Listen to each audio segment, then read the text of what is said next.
semuanya, perkenalkan nama saya Indira Amanda Timuhari dengan NIM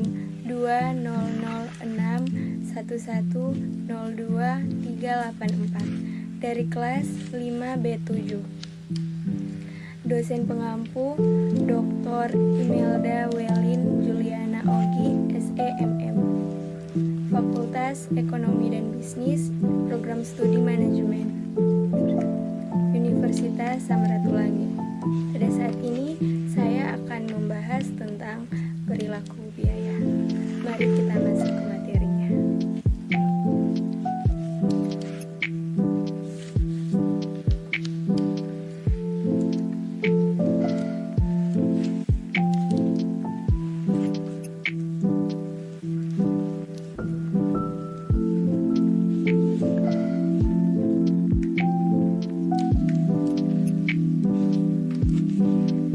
Saya akan membahas tentang perilaku biaya.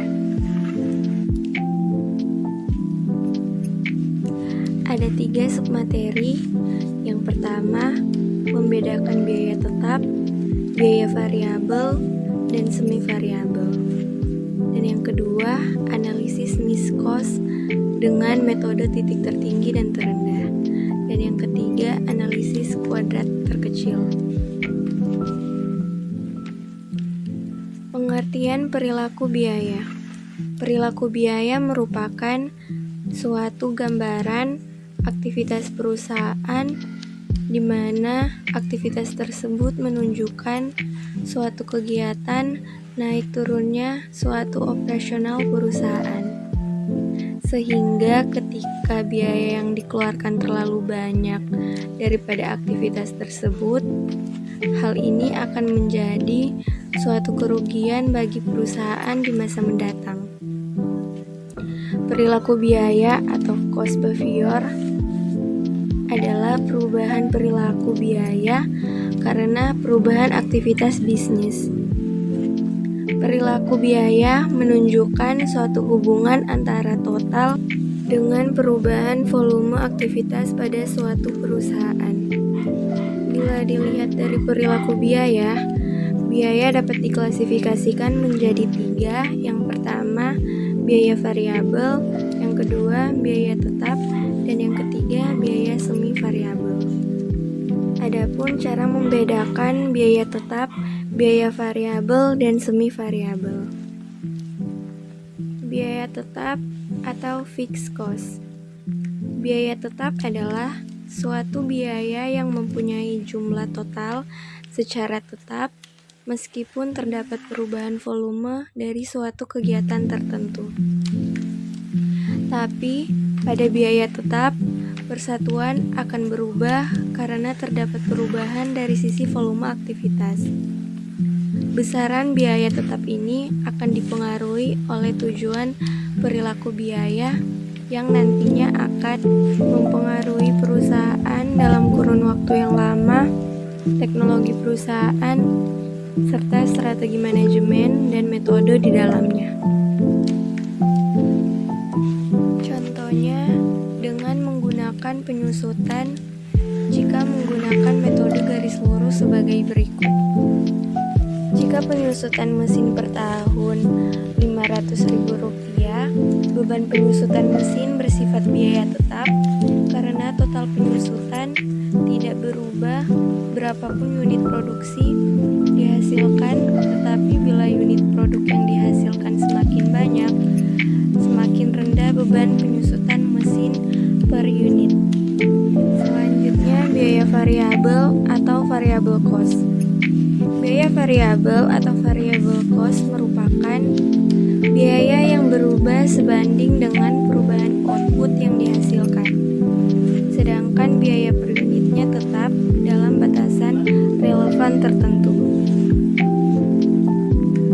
Adapun contoh dari biaya variabel, yaitu untuk menghasilkan 100 bungkus snack keripik ubi kayu, diperlukan ubi kayu sebanyak 10 kg. Harga ubi kayu per kilogram yaitu Rp5.000. Jadi biaya yang harus dikeluarkan untuk produksi 100 bungkus snack ubi kayu kayu adalah 10 kali Rp5.000 sama dengan Rp50.000. Dan bila ingin meningkatkan produksi 5 kali lipat atau sebanyak 500 bungkus ubi krepek kayu, maka diperlukan ubi kayu sebanyak 5 kali 10 kg.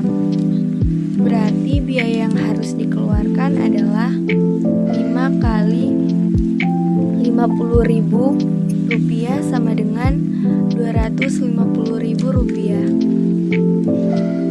Biaya yang dikeluarkan untuk membeli ubi kayu disebut juga sebagai biaya variabel.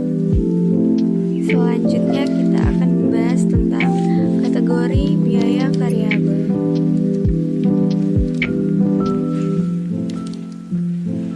Yang pertama, biaya variabel teknis atau engineered variable cost. Engineered cost variable adalah suatu biaya yang berkaitan dengan adanya hubungan fisik tertentu atas suatu penilaian kegiatan. Contohnya pemakaian bahan baku. Discretionary variable cost ini tergantung dari keputusan pihak manajemen perusahaan, sehingga kebijakan antara pemasukan dan pengeluarannya mempunyai hubungan yang sangat erat. Contoh sederhananya adalah biaya iklan. Yang kedua, biaya variabel diskresioner atau discretionary fixed cost. Discretionary fixed cost adalah biaya yang terjadi dari keputusan penyediaan anggaran secara berkala atau biasanya dilakukan secara tahunan. Contohnya adalah biaya pengembangan dan riset, biaya iklan, biaya pelatihan karyawan, biaya konsultan, dan biaya promosi penjualan.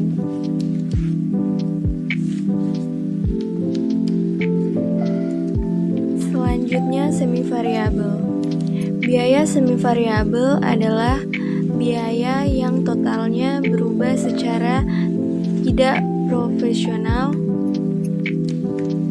seiring dengan perubahan output driver aktivitas, dan biaya per unitnya berubah berbanding terbalik dengan perubahan output driver aktivitas, dan di dalamnya terkandung unsur tetap serta memperlihatkan karakter tetap dan variabel.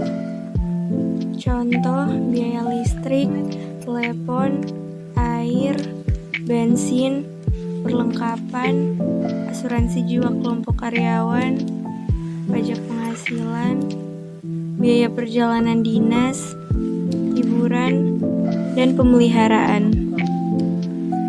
Selanjutnya, analisis mixed cost dengan metode titik tertinggi dan titik terendah. Metode titik tertinggi dan terendah atau high and low point method. Metode titik tertinggi dan terendah adalah suatu metode dalam menghitung biaya tetap dan biaya variabel dengan menggunakan dua titik yang berbeda, yaitu titik tertinggi dan terendah, dan periode yang dipilih tidak selalu menunjukkan jumlah biaya tertinggi atau terendah. Maka titik yang dipilih bisa berdasarkan aktivitas, karena aktivitas dipandang sebagai pemicu biaya.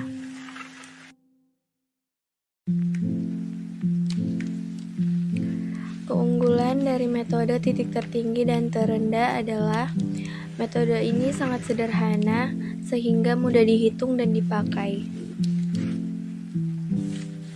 Sedangkan kelemahannya adalah kurang teliti dan cermat, karena hanya didasarkan pada dua tingkatan, yaitu tertinggi dan terendah. Sedangkan tingkatan kapasitas yang lain tidak dipertimbangkan. Materi yang terakhir yaitu analisis metode kuadrat terkecil. Pengertian metode kuadrat terkecil. Metode kuadrat terkecil adalah bentuk analisis regresi matematis yang digunakan untuk menentukan garis yang paling cocok untuk sekumpulan data, memberikan demonstrasi visual tentang hubungan antara titik-titik data. Setiap titik data mewakili hubungan antara variabel independen yang diketahui dan variabel dependen yang tidak diketahui.